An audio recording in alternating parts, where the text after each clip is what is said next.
आम्ही का तुम्हाला वारंवार म्हणतो की हे संविधान बदलायचं आहे, त्यांना दडपशाही आणायची आहे, ह्याचं जिवंत उदाहरण आज होतं.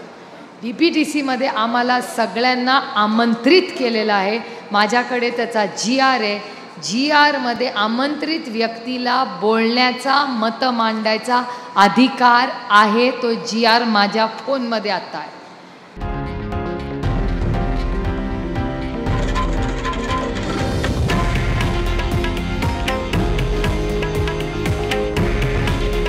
हे आहे देशातील नंबर 1 न्यूज नेटवर्क आणि आपण पाहत आहात TV9 मराठी. काळजी तुमची, हित महाराष्ट्राचं.